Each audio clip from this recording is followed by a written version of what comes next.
يا أيها الذين آمنوا اتقوا الله حق تقاته ولا تموتن إلا وأنتم مسلمون. السلام عليكم ورحمة الله وبركاته. الحمد لله والصلاة والسلام على رسول الله وعلى آله وأصحابه ومن والاه. মসজিদ তৌহিদ ও Islamic complex কর্তৃক আয়োজিত বাদজুমা আজকের এই প্রশ্নোত্তর অনুষ্ঠানে সবাইকে আরও একবার স্বাগত জানাচ্ছি। আহলান ও সাহলাম বিকুম, বারাকাল্লাহু ফিকুম। আপনাদের নানা ধরনের প্রশ্ন এসেছে দেখতে পাচ্ছি, চেষ্টা করব সংক্ষেপে উত্তর দেওয়ার জন্যে। প্রথম প্রশ্ন এসেছে, সৌদি আরবের সাথে বাংলাদেশের ঈদ সিয়াম করা যাবে কি না। রাসূল সাল্লাল্লাহু আলাইহি ওয়াসাল্লাম বলেছেন, তোমরা চাঁদ দেখে সিয়াম রাখো, চাঁদ দেখে রোজা রাখো।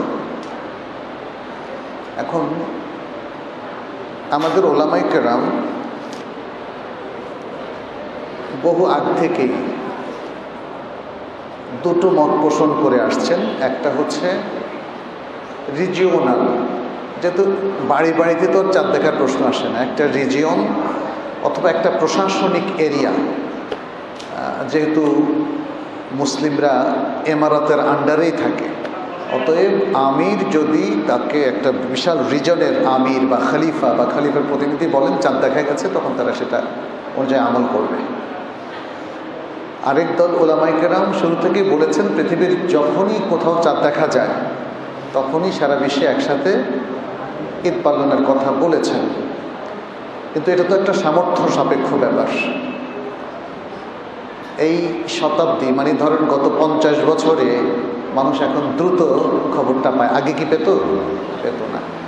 অতএব আবহমান কাল ধরে বিভিন্ন দেশে বিভিন্ন সময়ে সিয়াম রাখা, মানে তারা চাঁদ দেখে নিজেদের এরিয়াতে সিয়াম রাখা শুরু করতো এবং ঈদ করত। এটা আবু কুরাইবের হাদিস, আপনারা জানেন, বিখ্যাত হাদিস, সেখানে এসেছে। তো এখন যখন ইন্টারনেটের মাধ্যমে সারা বিশ্বের মানুষ একসাথে জানতে পারছে, এখন হুকুমটা কি, এখন কি একসাথে আমরা করতে পারবো কি না। আমাদের ওলামায়ে কেরামের নানা গবেষণা আছে। এখানে শেখ সালেহ বিন উসাইমিনের গবেষণাটা আপনাদের সামনে আমি একটু বলি। খুব সুন্দর একটা গবেষণা তিনি পেশ করেছেন। বেশি জোরে সাউন্ডটা হলে আমার মনে হয় একটু গম গম করে, তাই না? এখন কি শুনতে পাচ্ছেন সবাই? জি। তিনি বলেছেন যে চাঁদ দেখে, রাসূল সাল্লাল্লাহু আলাইহি ওয়াসাল্লাম হাদিসটা কমন, এটা কি রিজিওনাল মুন সাইটিংয়ের ভিত্তিতে না ইন্টারন্যাশনাল মুন সাইটিংয়ের ভিত্তিতে, এটা ইজতিহাদের ব্যাপার। চাঁদ দেখে যদি একটা প্রশাসনিক এরিয়ার মানুষ রাখে তাতেও কোনো সমস্যা নেই, আবার বিশ্বে সবাই যদি একসাথে করে ঈদ, তাতেও শরিয়া লঙ্ঘন হয় না। বুঝতে পেরেছেন? আচ্ছা, ভালো কথা। এটাতেও শরিয়া লঙ্ঘন হয় না, ওটাতেও হয় না, দুটোকে একসাথে করতে পারবো, কিন্তু দুটো তো আর একসাথে হবে না, দুই ভাগ, দুইটা মত। এক্ষেত্রে রাসূল সাল্লাল্লাহু আলাইহি ওয়াসাল্লামের আরেকটা সুন্দর হাদিস আছে। তিনি বলেছেন, আস-সাওমু ইয়াওমা ইয়াসুমুন নাস ওয়াল ফিতরু ইয়াওমা ইফতিরুন নাস। যখন মানুষ সিয়াম রাখে তখন তুমিও তার সাথে সিয়াম রাখবা, যখন মানুষ ঈদ করে তখন তুমিও তার সাথে ঈদ করবা। তার মানে হচ্ছে মুসলিমরা সবসময় একটা এমারাতের আন্ডারে থাকুক, এটাই ইসলাম চায়। এবং কিতাবুল এমারা, সহিহ মুসলিমের মধ্যে নবী সাল্লাল্লাহু আলাইহি ওয়াসাল্লামের বিখ্যাত হাদিস আছে। সেটা হচ্ছে, যতক্ষণ পর্যন্ত মুসলিম শাসকরা দ্বীনের মধ্যে থাকে ততক্ষণ পর্যন্ত তারা পাপী হলেও তাদের নির্দেশগুলো মেনে চলা। হ্যাঁ, একমাত্র শরিয়া লঙ্ঘন হয়ে গেলে সেটা আলাদা কথা। তখন রাসূল সাল্লাল্লাহু আলাইহি ওয়াসাল্লাম আরেকটা হাদিস আছে, লা তাআতা লিমাখলুকিন ফি মাসিয়াতিল খালিক, যে খালিক তথা আল্লাহ তাআলার অবাধ্যতায় কোনো সৃষ্টি, সে যত বড়ই হোক, তার আনুগত্য করা যাবে না। চাঁদ দেখার বিষয়টা যেহেতু ইজতিহাদি বিষয়, এজন্যে প্রত্যেক মুসলিম দেশ স্বাধীনভাবে সিদ্ধান্ত নেওয়ার অধিকার রাখে। সেখানকার ওলামায়ে কেরাম আছেন, সেই উলামায়ে কেরামের নির্দেশনায় লোকাল গভর্নমেন্ট যে নির্দেশটা জারি করবে আমাদের সবার সেটা মেনে নেওয়া উচিত। এটা হচ্ছে আমাদের বিজ্ঞ উলামায়ে কেরাম, আপনারা জানেন বাংলাদেশের সালাফি হানাফি সকল উলামায়ে কেরামের এটা অভিমত, অল্প কিছু সংখ্যক ব্যক্তি ছাড়া। আমরা এটাও বলছি যদি এখানে উলামায়ে কেরামের পরামর্শের আলোকে সিদ্ধান্ত আসে যে না সৌদি আরবের সাথে করব, তাতেও কোনো সমস্যা নেই, কিন্তু সেই সিদ্ধান্ত আসার আগ পর্যন্ত আপনার মত যাই হোক না কেন একদিনে করাটা এটা হচ্ছে শরিয়ার নির্দেশ। এখন যারা লোকাল মুনসাইটিংয়ের কথা বলছেন, যদি আমাদের সিদ্ধান্ত আসে যে না সারা বিশ্বে যখনই প্রথম দেখা যায় তাদের সাথে আমরা করব, তাহলে সেই সিদ্ধান্তটা বহাল হয়ে যাবে। তখন আপনার এখনকার মত অনুযায়ী আপনি আমল করতে পারবেন না, আপনি সবার সাথে একসাথে করবেন। যেটা যেমন মালয়েশিয়া, ইন্দোনেশিয়াতে সেখানকার মুসলিম গভর্নমেন্ট সৌদি আরবের সাথে করে, বাংলাদেশের মুসলিম গভর্নমেন্ট একদিন পরে লোকাল মুনসাইটিংয়ের ভিত্তিতে করে। তাহলে শেখ সালেহ বিন উসাইমিন এবং ডক্টর মোহাম্মদ হাসান, ইজিপ্টের প্রখ্যাত একজন সালাফি আলেম, তিনিও বলেছেন একই কথা। তিনি বলেছেন আমি মনে করি সারা বিশ্বে একসাথে করা উচিত, উনি বলেছেন, কিন্তু আমি গভর্নমেন্টের রুলটাকে ফলো করছি। আপনি বুঝতে পেরেছেন? কারণ মুসলিম শাসনকর্তা যতক্ষণ পর্যন্ত ভুল ইন্ডিকেশনে না যাবে ততক্ষণ পর্যন্ত তার নির্দেশনাটা আমাদের জন্য রহমত। যেমন ধরেন সাকসেশন, বাংলাদেশে রাষ্ট্রীয় আইনে মুসলিম উত্তরাধিকার শর্ত স্বীকৃত, মুসলিম বিবাহ প্রথা স্বীকৃত। এখন আপনি কি বলবেন যে না এটা আমি মানব না? এটা তো উনি তো কোরআনের সাথে এই জায়গায় মুআফাকাত করেছেন, বুঝতে পেরেছেন? অনেকেই প্রশ্নটা তোলে, এই জন্য আমি বললাম আসলে মুসলিম শাসনকর্তা তিনি যতক্ষণ পর্যন্ত ইসলামের সাথে অ্যালাইন করে চলবেন আপনি সেই নিয়মটা মেনে চলবেন, এতে মুসলিম ঐক্যটা বজায় থাকে। আপনি চিন্তা করেন গতকালকে সৌদি আরব করলো, তার সাথে 3-4 বাড়ি মিলে করলো, বাকিরা আমরা আজকে করলাম, এটা কি সুন্দর? আর এটাকে একদল মানুষ যেভাবে ইসলামের মৌলিক বিষয় হিসাবে দেখাচ্ছে ওটা শুদ্ধ নয়। এটা ইসলামের সেই ইজতিহাদি বিষয়ের অন্তর্ভুক্ত যে ইজতিহাদি বিষয়গুলোতে ইখতিলাফ করা যায়।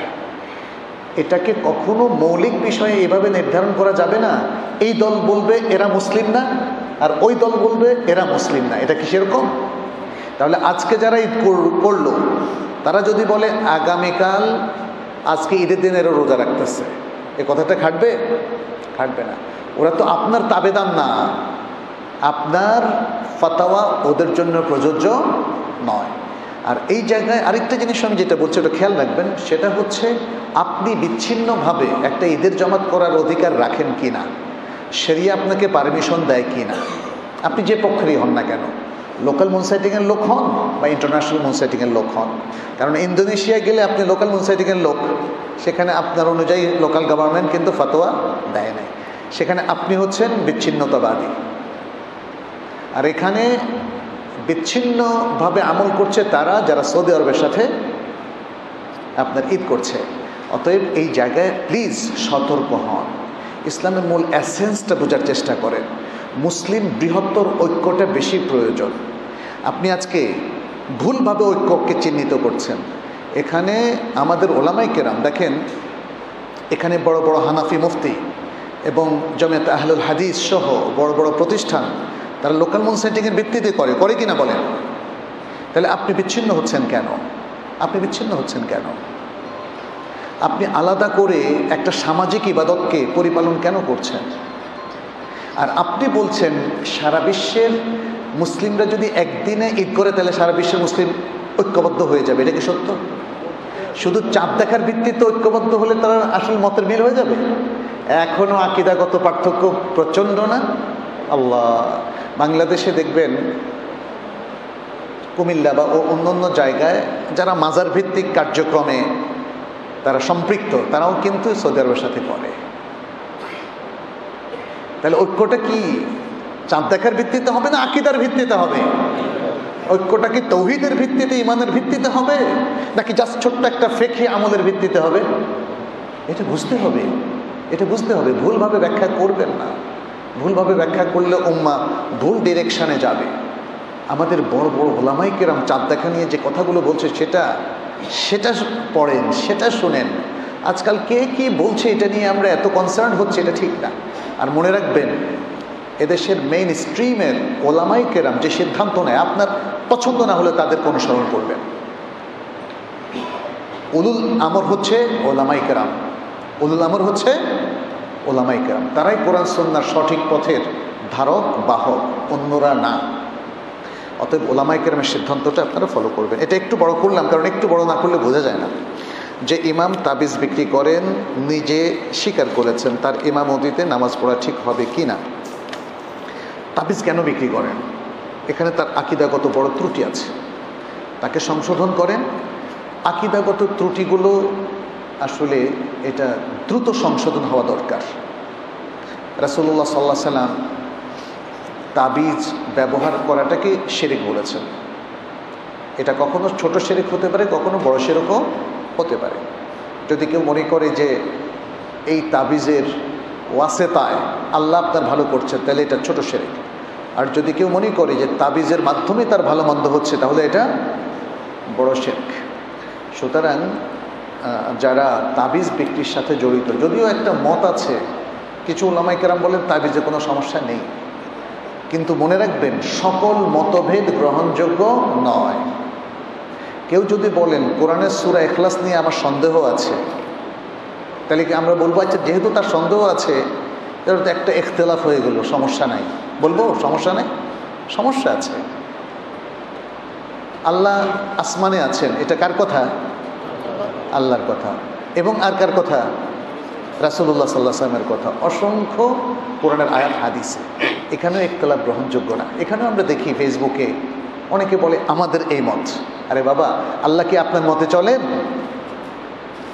আল্লাহ তো আল্লাহর মতোই চলেন।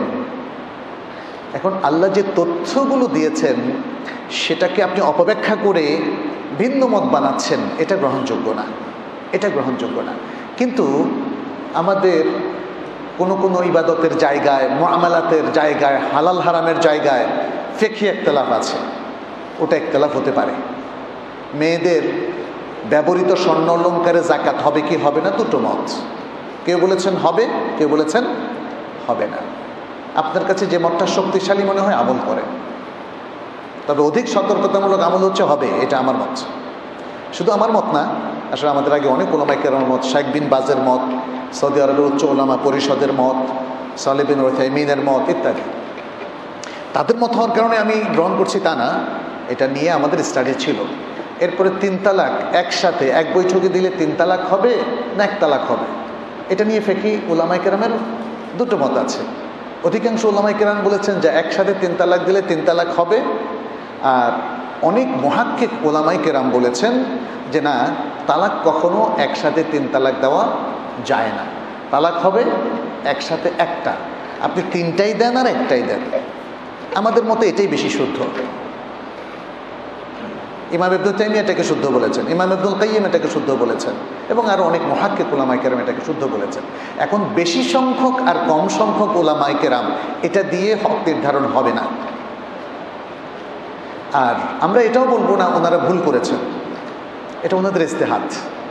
যিনি বলছেন তার কাছে 3 তালাক একসাথে দিলে 3 তালাকই হবে, এটা তার জন্য প্রযোজ্য হবে, এটা তার জন্য প্রযোজ্য হবে।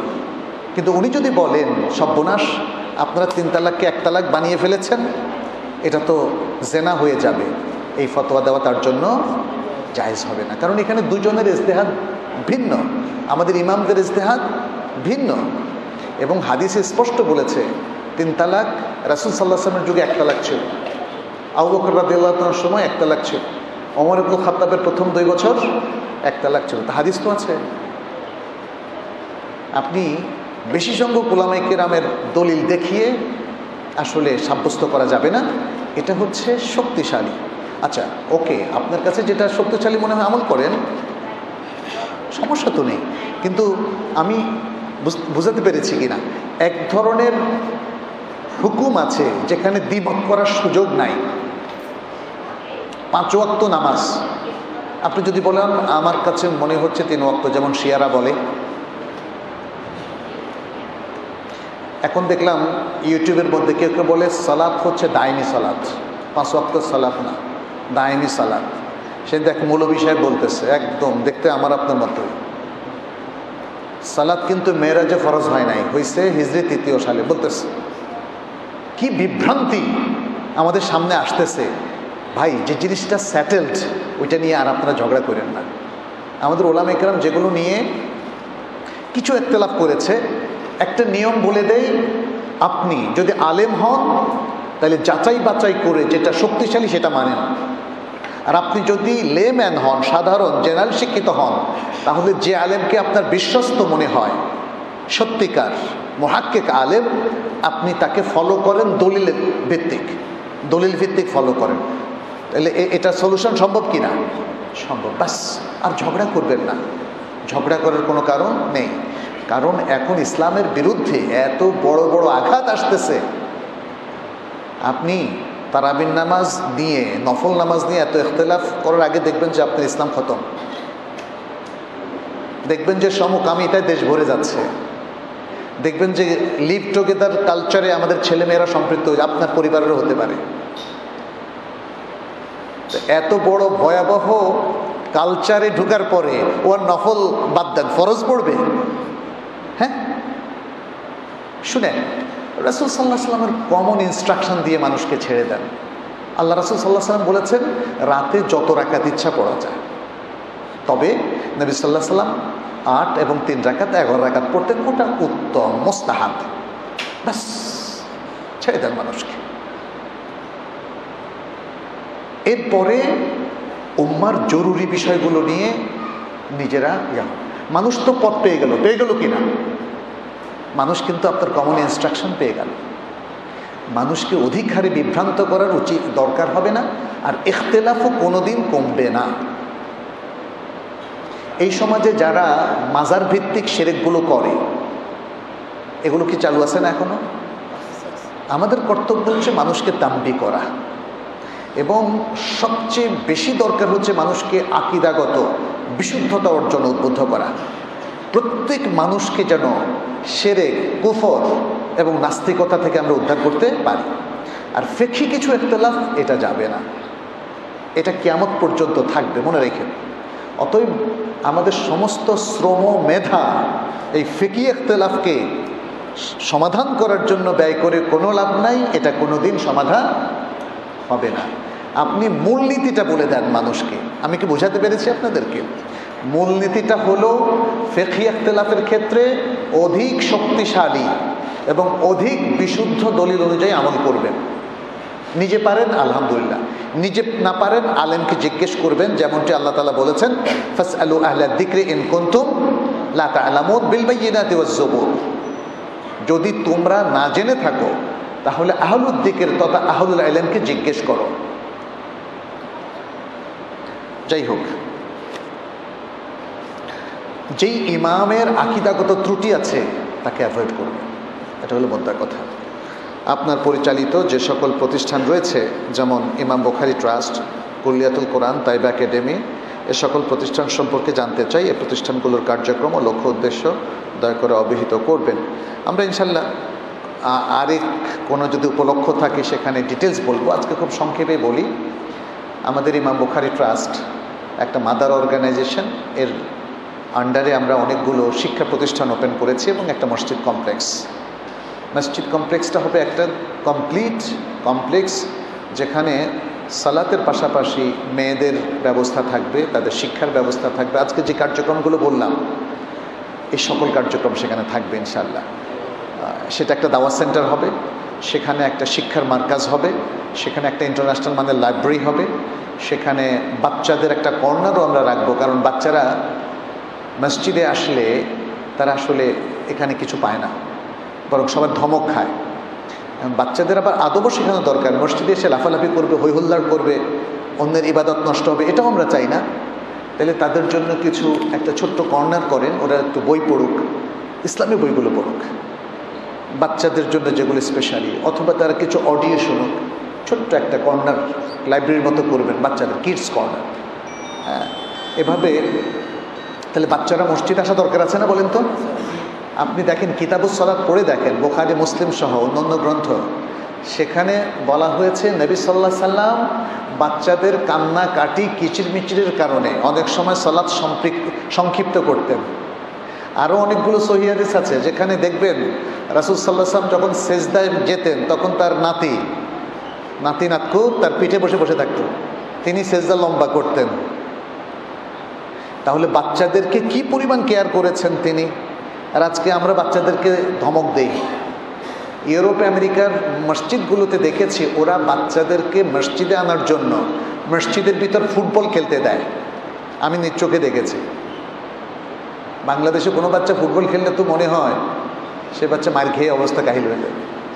আর আমাদের ইমাম সাহেবরা দেখলাম প্রত্যেক মসজিদে এমন ধমকায় ওই বাচ্চা আর কোনো দিন বড় বুড়া হওয়ার আগে আর মসজিদে আসবে না। তো জেনারেশনকে মসজিদ থেকে দূর করছি আমরা। আল্লাহ, কত বড় ভুল হচ্ছে আমাদের। মসজিদের সাথে বাচ্চাদের কানেকশন বাড়াতে হবে। আমি ইমাম সাহেবের জন্য এবং মোতাওয়াল্লি সাহেবের জন্য একটা টিপস বলে দিই। যদিও চকলেট আসলে বাচ্চাদের জন্য উপাদেয় খাবার না, কিছু চকলেট একটু রাখেন না। আছে? আচ্ছা, মাশাআল্লাহ, তাহলে তো খুব ভালো। মানে জাস্ট চকলেট বলতে সবসময় চকলেট তা না, এমন কিছু দিলে ওরা খুশি হয়। মসজিদে গেলে ওটা বাচ্চাদের ব্যাপক পরিমাণে মসজিদে আসা দরকার, যেন ওরা মক্তবে আসে, ওরা যেন বাচ্চাদের জন্য স্পেশাল হালাকাও করেন, তাই না? মজা করে বাচ্চারা যদি কিছু কথা শুনতে পারে দেখবেন যে তাদের শোনার অভ্যাস গড়ে উঠবে। আজকাল বাচ্চাদের কিন্তু পড়ার অভ্যাস হয় না এবং ইসলামী আলোচনা শোনারও অভ্যাস গড়ে ওঠে না, কারণ ওরা ওই অ্যান্ড্রয়েড ফোনে আসক্ত হয়ে গেছে। বাচ্চাদের প্রোগ্রাম তথা কার্টুন এই আজে বাজে জিনিস দেখে দেখে নেশা হয়ে যায়। এখন যদি আমরা বাচ্চাদেরকে মসজিদ থেকে তাড়িয়ে দেই তাহলে খুব খারাপ অবস্থা হবে। যাই হোক, আমরা সংক্ষেপে বলি, ইমাম বুখারী ট্রাস্টের আন্ডারে আমাদের কুল্লিয়াতুল কোরআনুল কারীম মাদ্রাসাতুল ইসলামিয়া আছে। এটা এখন পর্যন্ত আমাদের একাদশ দ্বাদশ শ্রেণী এবং কুল্লিয়া এই তিনটা পর্যায়ে আমরা ছাত্রদের ভর্তি করাই। আপনাদের এখানে যারা দাখিল পাস তারা আমাদের ওখানে গিয়ে ভর্তি হতে পারে। আশেপাশের মাদ্রাসায় যারা দাখিল পাস করেছে তাদেরকেও আমরা এই সুযোগটা দিচ্ছি।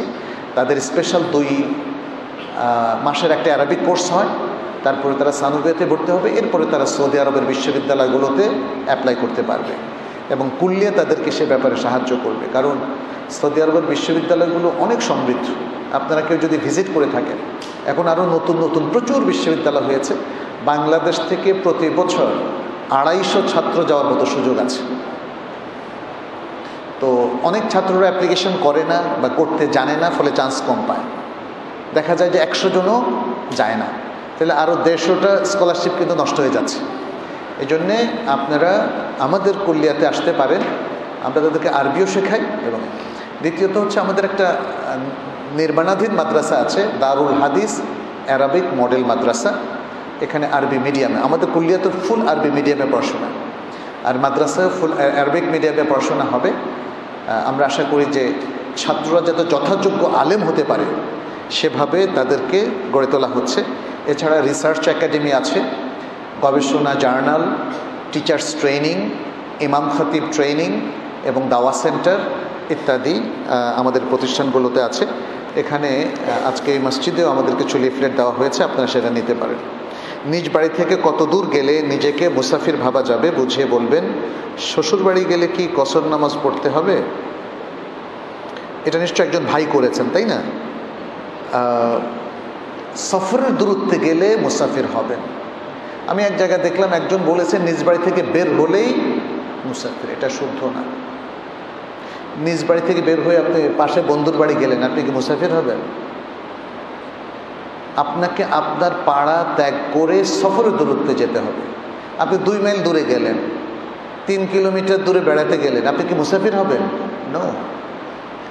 মুসাফির হওয়ার দূরত্ব কতটুকু এটা নিয়ে ইখতিলাফ আছে, কিন্তু 3-4 মাইল 10 মাইল এটা নয়। সাধারণত নিজের জনপদ ছেড়ে অন্য জনপদে যদি যান তাহলে এটাকে সফর বলে। উলামায়ে কেরাম একদল গবেষণা করে, এর মধ্যে সৌদি আরবেরও অনেক উলামায়ে কেরাম আছেন, তারা বলেন যে 48 মাইল বা প্রায় 80 কিলোমিটার। এটাও খুব শক্তিশালী একটা মত। আমাদের মধ্যে একটা প্রবণতা তৈরি হয়ে গেছে যে আমি যে মতটাকে শুদ্ধ বললাম এর বাইরে আর মতই না, এটা বলবেন না, এটা বলবেন না। ডক্টর সাঈদ আল কাহতানির নাম শুনেছেন? উনি হেসতুল মুসলিম বইয়ের রাইটার এবং আরও অনেক সুন্দর সুন্দর বইয়ের রাইটার। ওনার মতো হচ্ছে, স্ট্রং মত হচ্ছে 48 মাইল। আর শেখ সালেহ বিন উসাইমিন বলেছেন যে না, এর কমও হতে পারে। তাহলে কিভাবে নির্ধারণ করব? নির্ধারণ করব এলাকার মানুষ কতটুকু দূরে গেলে বলে যে সে সফরে গেছে, এখন সে সফরে আছে। সাধারণত আমরা বলি এক শহর থেকে আরেক শহর, এক জনপদ থেকে আরেক জনপদ, এক জেলা থেকে আরেক জেলায় গেলে, এই মতটা আমাদের কাছে শক্তিশালী বেশি। তবে 48 মাইলের মতটা ফেলে দেওয়ার মতো মত না, সেটা নিশ্চিত যে 48 কিলোমিটার গেলে সবাই মুসাফির হবে, এতে কোনো সন্দেহ নেই। কিন্তু এর কম সফর করলেও সে মুসাফির হতে পারে যদি এটা এক জেলা শহর থেকে আরেক জেলা শহর হয়।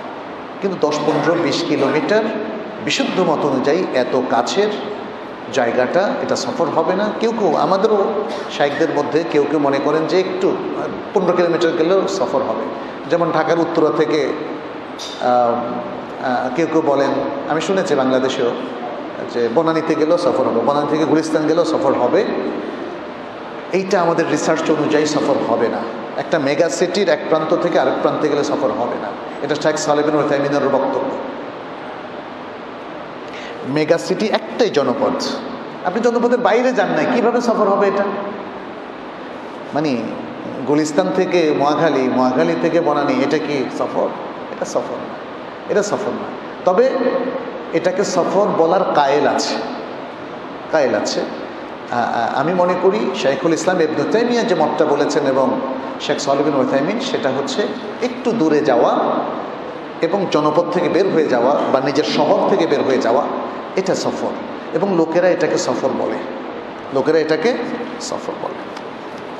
আমার বোন, বড় বোনের স্বামী মারা গেছেন। বোন আমার নামাজ পড়েন কিন্তু বেপর্দা চলেন, কিছু বললে মাইন্ড করেন, এমত অবস্থা আমার কি করণীয় আছে? আমাদের বাবা বেঁচে নেই। নাসিহত করে যাবেন, আপনার তো করার কিছু নাই। আপনার সন্তানও যদি জাহান্নামে যায়, আপনি তাকে টেনে জান্নাতে আনতে পারবেন? ওটা তো অথরিটি আল্লাহর। নূহ আলাইহিস সালাম পেরেছিলেন তার সন্তানকে কিস্তিতে তুলতে, বলেন। তারপরে লূত আলাইহিস সালাম পেরেছিলেন তার স্ত্রীকে খারাপ পথ থেকে নিয়ে আসতে। আপনার কাজ হচ্ছে তাকে দাওয়াত দিয়ে যাওয়া, বাস, বুঝিয়ে যাওয়া। আপনি দেখেন, যদি দাওয়াতের একটা পদ্ধতি ব্যর্থ হয় তাহলে আরেকটা পদ্ধতি, আপনি তাকে ধমক দেন, যদি সে সেটা না মানে তাহলে একটু মোলায়েম স্বরে বলেন, নানা প্রক্রিয়া আছে। তাকে কিছু গিফট দেন, নানাভাবে আপনি দাওয়াতি কার্যক্রম চালান। যদি তার কপাল ভালো থাকে, অর্থাৎ আল্লাহ তার তাকদীরে লিখে রাখেন যে সে হেদায়েত পাবে, তাহলে সে হেদায়েত পাবে। আর যদি আল্লাহ তাআলা তার তাকদীরে লিখে রাখেন সে পাবে না, তাহলে পাবে না। কিন্তু আপনার চেষ্টা অব্যাহত রাখতে হবে। আমরা কি তাকদীর কি জানি? জানি না। মান ইয়াহদিহিল্লাহু ফালা মুদিল্লা লাহু ওয়া মান ইউদ্লিল ফালা হাদিয়া লাহু। আল্লাহ যাকে হেদায়েত দেন তাকে কেউ ভ্রষ্ট করতে পারে না, আর যাকে আল্লাহ তাআলা ভ্রষ্ট হওয়ার সুযোগ করে দেন তাকে কেউ হেদায়েত দিতে পারে না। কিন্তু যেমন ধরেন, আমি কি জানি আমি কাকে হেদায়েত দিতে পারবো না? মূলত হেদায়েতের মালিক কে? আল্লাহ। আমরা হেদায়েতের জন্য তাকে সহায়ক ভূমিকা পালন করতে পারি। অতএব হেদায়েত যদি কেউ না পায় তাহলে বুঝতে হবে আল্লাহ তাকে দেন নাই। আল্লাহ যাকে হেদায়েত দেন নাই বা কাকে একদমই দিবেন না, এটা তো আমরা জানি না। অতএব সবার জন্য আমাদের দাওয়াত রাখতে হবে, চালিয়ে যেতে হবে। জুমার খুতবা চলাকালে কেউ যদি 2 রাকাত সুন্নাহ নামাজ পড়েন, তাহলে কি ওযু ভেঙে যায়? আরে এটা আবার কেমন প্রশ্ন? আচ্ছা, মাঝে একটা মসজিদের ইমামকে খুব কড়া ভাষা একজন মুসল্লিকে ধমক দিতে দেখেছি। এখন কি ধমকে তার ওযু ভেঙেছে নাকি 2 রাকাতে? এটা তো পৃথিবীর সবচেয়ে পেকুলিয়ার মত। সালাত পড়লে কি ওযু ভাঙে? ওযুই তো সালাত পড়ার জন্য। অতএব এই কথাটা একদমই ঠিক নয়। সেটা আপনি খুতবা চলাকালে 2 রাকাত তাহিয়াতুল মসজিদ বা দুখুল মসজিদ পড়তে হবে। এটা রাসূল সাল্লাল্লাহু আলাইহি ওয়াসাল্লামের নির্দেশ, বিশুদ্ধ হাদিসে এসেছে। নবী সাল্লাল্লাহু আলাইহি ওয়াসাল্লাম খুতবা দিচ্ছিলেন, তখন একজন সাহাবী এসে বসে পড়লেন। নবী সাল্লাল্লাহু আলাইহি ওয়াসাল্লাম সেটা লক্ষ্য করলেন এবং বললেন, তুমি দাঁড়াও, 2 রাকাত পড়ে তারপরে বসো। সবার সামনে তিনি এটা কেন করলেন জানেন? শেখানোর জন্য, যেন আর সবাই সাবধান হয়ে যায়। এবং তিনি এটা এই জন্যও করেছেন যেন পরবর্তী আমরা যারা আছি আমরাও এখান থেকে শিখি। সৌদি আরবের সাথে মিল রেখে একই দিনে, এটা তো আমরা বলেছি। খুতবায় ডেস্ক ব্যবহার করে কতটুকু সুন্নাহ সম্মত? খুতবা আসলে দেখেন, জিনিস ব্যবহার, ইকুইপমেন্ট ব্যবহার, এটা তাআব্বুদি না। এটা একটু বুঝতে হবে, বুঝার একটা ব্যাপার আছে। তাআব্বুদি মানে ইবাদতের অংশ কিনা। খুতবায় আপনি কিছু নোট রাখলেন আইফোনে অথবা অ্যান্ড্রয়েড ফোনে, এটা জায়েজ কিনা? খুতবায় ছোট্ট এক টুকরা কাগজ রাখলেন, প্রশ্ন তো এটার উপর আসতে পারে, এটা জায়েজ কিনা? খুতবায় আপনি আইপ্যাড ব্যবহার করলেন, নোট হিসাবে ব্যবহার করলেন, এটা জায়েজ কিনা? ইত্যাদি। আসল ব্যাপার হচ্ছে দেখতে হবে কেউ কি এগুলো সহায়ক হিসাবে, সহায়ক ইকুইপমেন্টস হিসাবে ব্যবহার করেছেন নাকি ইবাদতের পার্টস হিসেবে ব্যবহার করেছেন, এটা লক্ষণীয়। যদি তিনি ইবাদতের পার্টস হিসেবে ব্যবহার করেন তাহলে তার দলিল লাগবে, আর যদি তিনি সহায়তার জন্য রাখেন তাহলে এটা দলিল লাগবে না, এটা জায়েজ। যেমন খুতবায় দেখেন আমার এখানে কয়েকটা গেঁথে দেওয়া হয় স্পিকার। রাসূল সাল্লাল্লাহু আলাইহি ওয়াসাল্লামের বুকে কয়টা স্পিকার ছিল? এটার হুকুম কি? প্রশ্ন একই। এটা কি রেকর্ড করার জন্য দেওয়া হলো না ইবাদত হিসাবে দেওয়া হলো? বলেন তো। হ্যাঁ, ইবাদতের জন্য। হ্যাঁ, না না, এটা আমার খুতবার সহায়তার জন্য বা এটাকে রেকর্ড করার জন্য, এটা ইবাদত হিসাবে দেওয়া হয় নাই। এটা যদি কেউ ইবাদত হিসাবে দেন তাহলে বেদাত হবে। মূলনীতি হলো এইটা। আপনি কিছু জিনিসের উপর দেখেন, রাসূল সাল্লাল্লাহু আলাইহি ওয়াসাল্লাম সবসময় কি লাঠির উপর ভর করেছেন? না, উনি খেজুর গাছের উপরও ভর করতেন। পরে খেজুর গাছটা কাটা হলো, কান্না করলো, এগুলো জানেন তো। খেজুর গাছ একটা পুঁতে ফেলেন এখানে,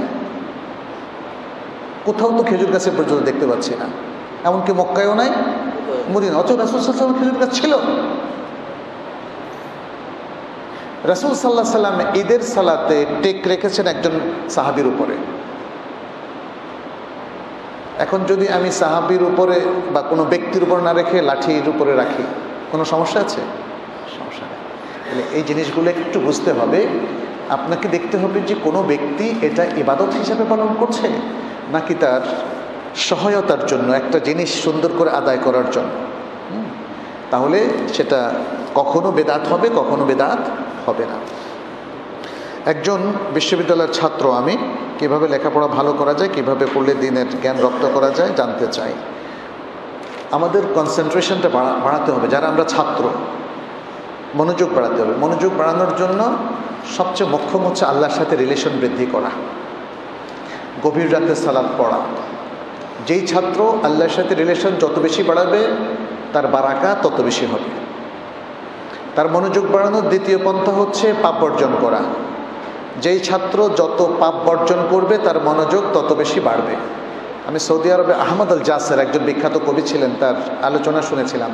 তাকে প্রশ্ন করা হয়েছিল, আপনাদের যুগে দেখতাম যে একজন যে পরিমাণ স্কলার হতো, এখন সুযোগ অনেক বেশি কিন্তু ছাত্রদের জেহান মন্তাসের হয়ে যায়, অত ভালো স্কলার তৈরি হচ্ছে না, কারণ কি? তিনি বলছেন যে আমাদের সময় আমাদের কাজ ছিল একটা, শুধু পড়াশোনা। আর এখনকার ছাত্ররা আড্ডা দেয়, ফুটবল খেলা দেখতে যায়, ক্রিকেট খেলা দেখতে যায়, টিভি সেটের সামনে বসে, ইন্টারনেটের সামনে বসে, রেডিওর গান শুনে। তো তার কিছু কাজ আছে যেটা বরকত নষ্ট হয়ে যায়, কিছু কাজ আছে তার মনোযোগ নষ্ট হয়ে যায়, কিছু কাজ আছে তার সময় নষ্ট হয়ে যায়।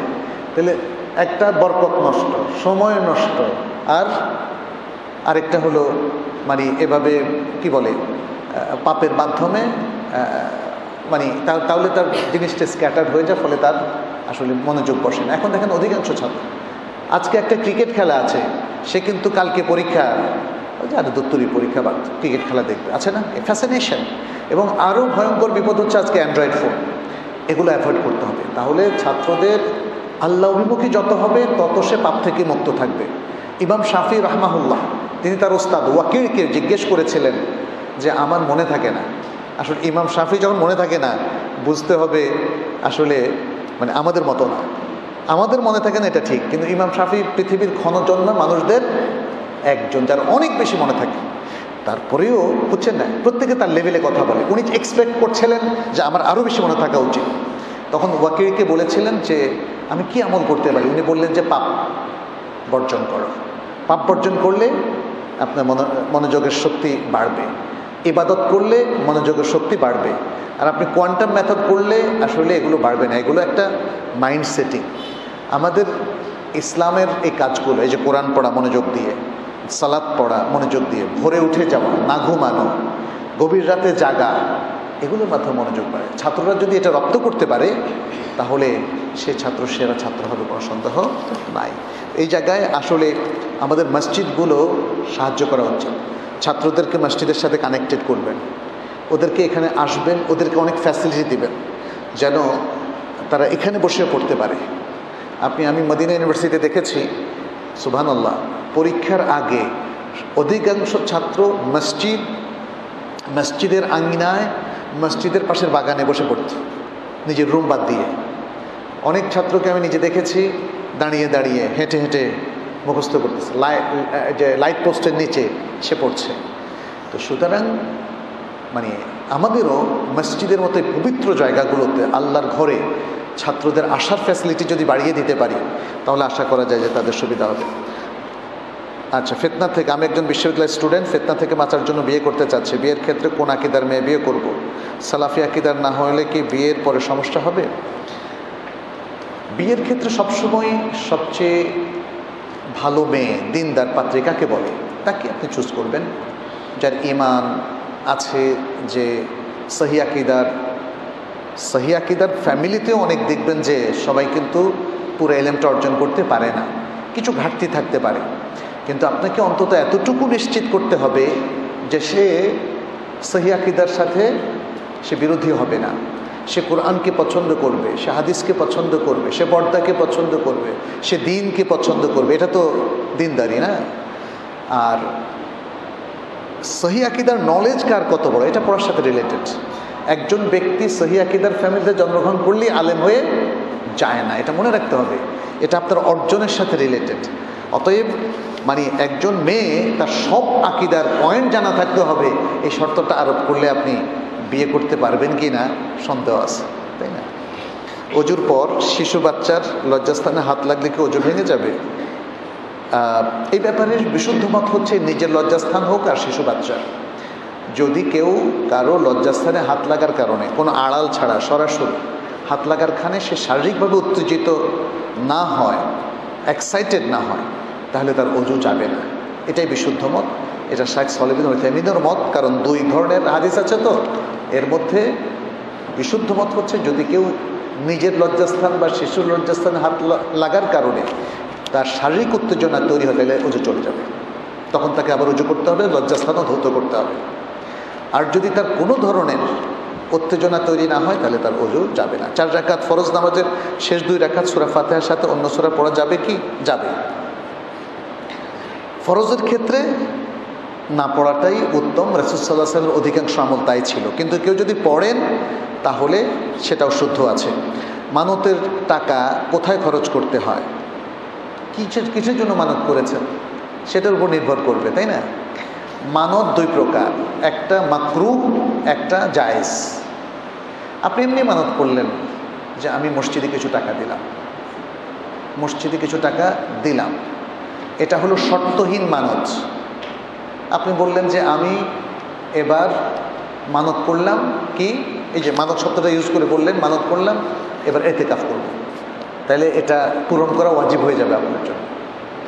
আপনি যদি শর্ত সাপেক্ষে মানত করেন তাহলে সেটা মাকরুহ। শর্ত সাপেক্ষে মানত করা আসলে মাকরুহ।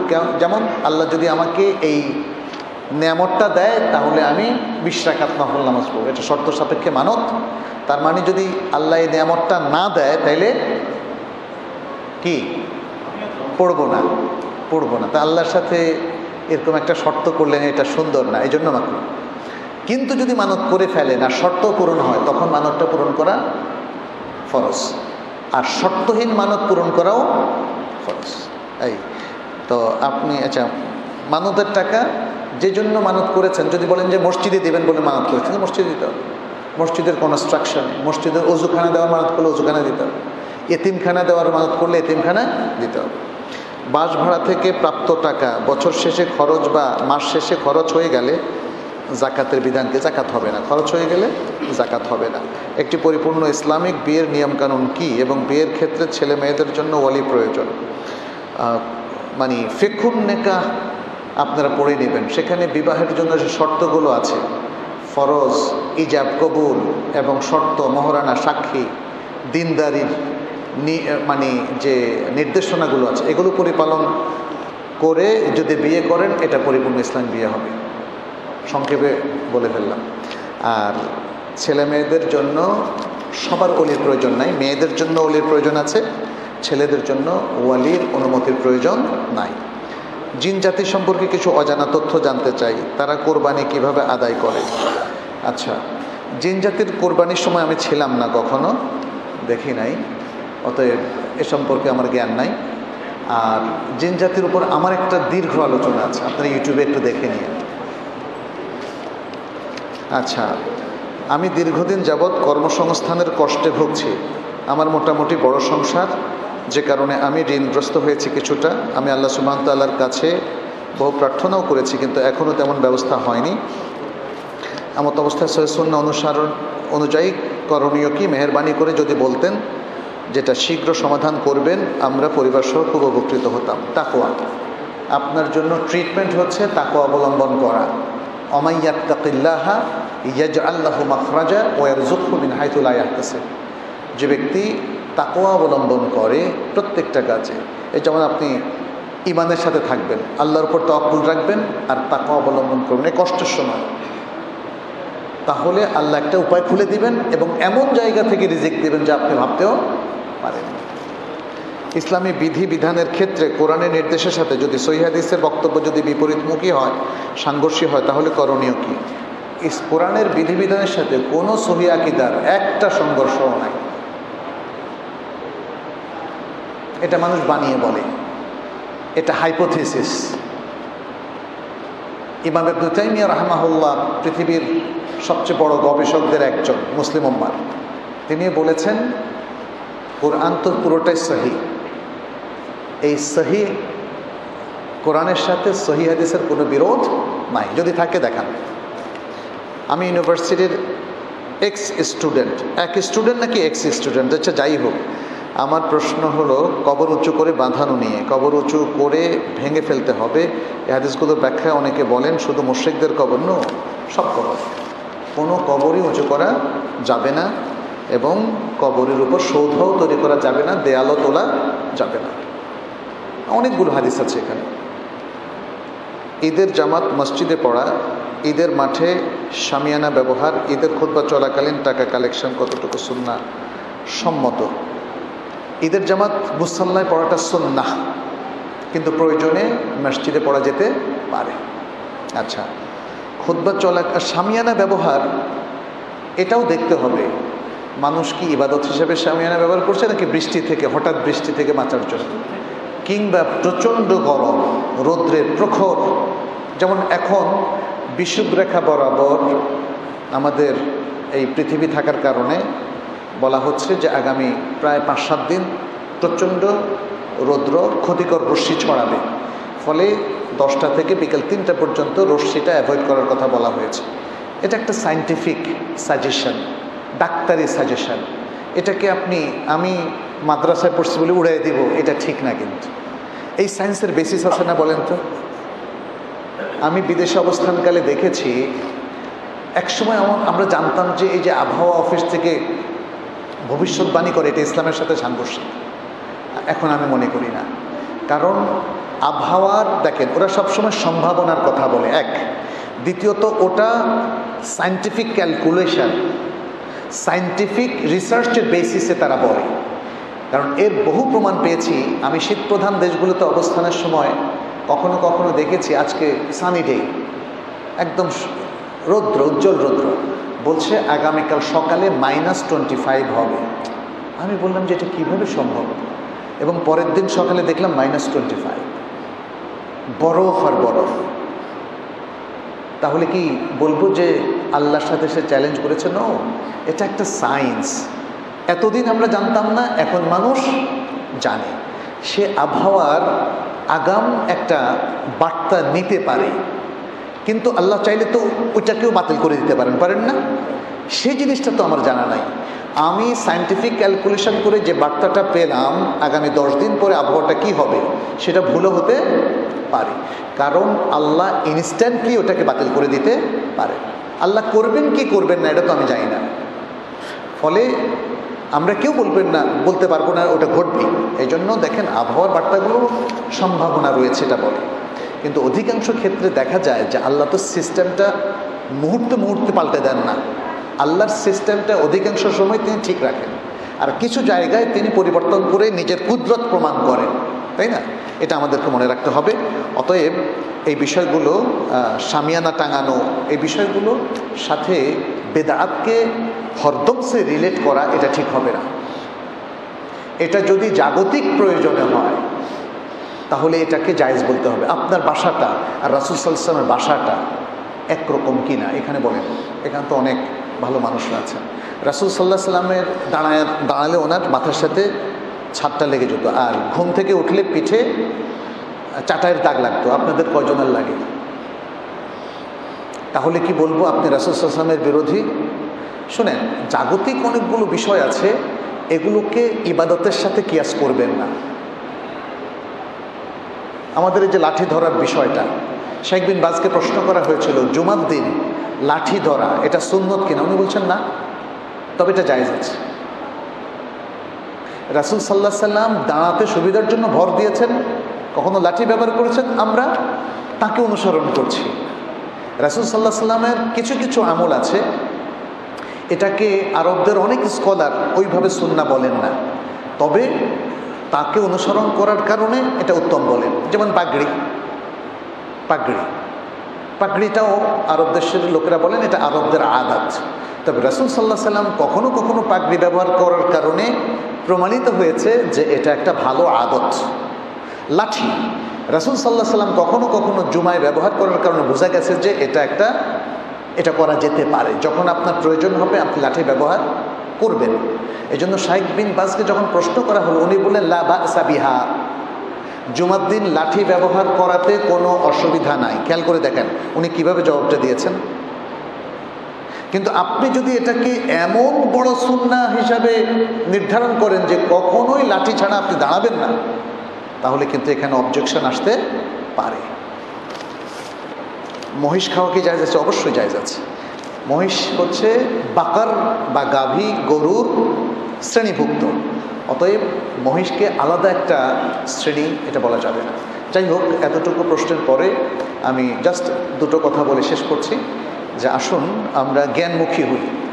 ইসলামের এসেন্সটা হচ্ছে এলেম, একাডেমিক নলেজ, আবেগ অনুভূতি, এগুলোকে এলেমের সাথে রাখতে হবে, এলেমের পেছনে। লাস্ট একটা কথা বলি, সেটা হচ্ছে আমাদের দুটো জিনিস আছে। একটা হলো এলেম। এলেমটা কোথায় পাই আপনি বলেন তো? আপনারা বলেন এলেমটা কোথায় পাই? কোরআন হাদিস। আচ্ছা, আরেকটা জিনিস আছে আকল। আকলটা কোথায় পাই? আকলটা কোথায় পাই? আমাদের যে আকল, বুদ্ধি, বিবেক, এটা কোথায় পাই? এটা আমাদের মাথা এবং হার্ট, এ দুটো সংমিশ্রণ। হার্ট ঠিক থাকলে, আকল ঠিক থাকলে তখন আপনার বুদ্ধিটা ঠিক থাকে। হার্ট নষ্ট হলে এই আকলটা কাজ করে না, আর মাথাও ঠিক না থাকলে হার্টটা কাজ করে না। খেয়াল রাখবেন। এই জন্য কোরআন কখনো যখন কালব বলেছে, অনেক মুফাসসিরিন কেরাম বলেন কালব দিয়ে আকলকে বোঝানো হয়েছে। তাইলে আকল এবং কালব এটা হচ্ছে আমাদের হিউম্যান বডির পার্ট। আমাদের আকলটা আমাদের শরীরে, আমাদের কালবটাও আমাদের শরীরে। এলেমটা কিন্তু আমাদের শরীরে নাই। এলেমটা কোথায়? কোরআন সুন্নাহ। আকলটা প্রয়োজন আছে কি নাই? আছে। আকল ছাড়া চলতে পারবো? চলতে পারবো না। তাহলে আমাদের এলেমও লাগবে, আকলও লাগবে। এলেমও লাগবে, আকলও লাগবে। কিন্তু কে কাকে শাসন করবে? এলেম আকলকে শাসন করবে নাকি আকল এলেমকে শাসন করবে বলেন তো? এলেম আকলকে শাসন করবে। আপনার আকল যত বড় ব্যক্তি আপনি হন না কেন, আপনাকে চলতে হবে কোরআন সুন্নাহ ভিত্তিক। কোরআন সুন্নাহ আপনাকে শাসন করবে। আপনি যত বুদ্ধিমানী হন না কেন, যত প্রভাবশালী হন না কেন, আপনাকে শাসন করবে কে? কোরআন সুন্নাহর ইলম। এটা মনে রাখবেন, কখনো পথ হারাবেন না। আর যদি কখনো মনে করেন আপনার আকল কোরআন সুন্নাহকে শাসন করবে, তখন বলবেন বুখারী বাতিল, বুখারীর এই হাদিস মানি না, মুসলিমের এই হাদিস মানি না, কোরআনের এই আয়াতের ব্যাখ্যা এতদিন যারা করছে আগের সাহাবায়ে কেরাম সহ এরা সব ভুল করছে, আমি ঠিক করছি। আপনি বুঝতে পেরেছেন? আকলকে যারা পরিচালক বানিয়েছে তারা পথ হারিয়েছে। আকলকে যারা পরিচালক বানিয়েছে তারা পথ হারিয়েছে, এটা নিশ্চিত। আকলকে যারা পরিচালক বানাবে তারা এখনো পথ হারাবে, এটা নিশ্চিত। শয়তানও আকলকে পরিচালক বানিয়েছে, আল্লাহর সাথে ডিবেট করেছে। আচ্ছা, আনা খায়রুম মিনহু খালাকতানি মিন নার ওয়া খালাকতাহু মিন তিন। আল্লাহকে বুঝাইতেছে যে আল্লাহ দেখো, তুমি আমাকে বলছো আদমকে সেজদা করতে, অথচ আমি তার চাইতে উত্তম, কারণ তুমি আল্লাহ আমাকে বানিয়েছো আগুন দিয়ে আর তাকে বানিয়েছো মাটি দিয়ে। এটা কি বুঝো? মনে একটা এই ভাষাই তো সে আল্লাহকে বলতেছে। মনের জন্য আল্লাহ বুঝে না, ইবলিসই বুঝে। সে আকল দিয়ে এতই আত্মম্ভরি হয়েছে আল্লাহকে বোঝাচ্ছে, কিন্তু আল্লাহ বলছেন যে নো, আমার ইলম, আমার ওয়াহি তোমার কাছে গিয়েছে, তোমাকে সিজদা করতে হবে। জি, আবা ওয়াস্তাকবারা ওয়া কানা মিনাল কাফিরিন। দেখেন, এই একটা কথা বলে কি হলো? আল্লাহ বললেন সে অস্বীকার করলো, সে অহংকার করলো এবং সে কি হয়ে গেল? কাফের হয়ে গেল, কাফের হয়ে গেল। সুতরাং মনে রাখবেন, আকলকে যদি আপনি সামনে নিয়ে যান তাহলে কাফের হয়ে যাওয়ার সম্ভাবনা আছে। যারা হাদিসকে অস্বীকার করেছে তাদের এই দশাটা হয়েছে। এলেমকে ধারণ করবেন। জানাজায় সূরা ফাতিহা পড়তে হয় কেন? কেন পড়তে হয়? এটা তো সহিহ হাদিসে আছে, বুখারীর হাদিসে, আপনি আব্বাস রাদিয়াল্লাহু তাআলা আনহুর বর্ণনায়। তো সেখানে তো সানার কথা নাই। আপনি আল্লাহু আকবার বলে সূরা ফাতিহা পড়বেন, আল্লাহু আকবার বলে সূরা ফাতিহা। যদি পারেন আরেকটা সূরা মিলাতে পারবেন, না মিলালেও কোনো সমস্যা নাই, মেলানোটা মুস্তাহাব। ফরজ সালাতেও তো বিশুদ্ধ মতটা কি? সূরা ফাতিহার সাথে সূরা মিলানো, এটা মুস্তাহাব। কোনো আলেম যেমন আবু হানিফা, কোনো ইমাম এটাকে ওয়াজিব বলেছেন। ইমাম আবু হানিফা রাহমাহুল্লাহ সূরা ফাতিহার সাথে অন্য সূরা মিলানোটাকে ওয়াজিব বলেছেন, কারণ তিনি সূরা ফাতিহা পড়াটাকে কি মনে করেন? ওয়াজিব মনে করেন, ফরজ মনে করেন না। ফলে তিনি বলেছেন, কোরআন বলছে, যেমন কোরআনের যে কোনো একটা অংশ পড়ো, হাদিস দ্বারা সূরা ফাতিহা সাব্যস্ত হয়েছে আর অন্য সূরা সাব্যস্ত হয়েছে কোরআন দ্বারা, ফাকরাউ মা তায়াসসারা মিনাল কোরআন। যাই হোক, সেটা আরেকটা ডিবেট। এখানে জমহুর উলামায়ে কেরাম বলেছেন ফরজ সালাতেও সূরা ফাতিহার সাথে অন্য সূরা মিলানোটা সুন্নাহ। রাসূল সাল্লাল্লাহু আলাইহি ওয়াসাল্লামের আমল ছিল এটা সুন্নাহ। সুতরাং জানাজার সালাতেও সূরা ফাতিহার সাথে অন্য সূরা মিলানোটা সুন্নাহ, কিন্তু যদি না মিলান কোনো অসুবিধা নাই। আপনি সূরা ফাতিহা পড়ার পরে আল্লাহু আকবার বলে দুরূদ পড়বেন, তারপর আল্লাহু আকবার বলে যে জানাজার দোয়াটা আছে সেটা পড়বেন, তারপরে আল্লাহু আকবার বলে সালাম ফিরাবেন। জি, আমরা তাহলে কাফারাতুল মাজলিস পড়ে শেষ করি। সুবহানাকাল্লাহুম্মা ওয়া বিহামদিক, আশহাদু আল্লা ইলাহা ইল্লা আনতা আস্তাগফিরুকা ওয়া আতুবু ইলাইক। আসসালামু আলাইকুম।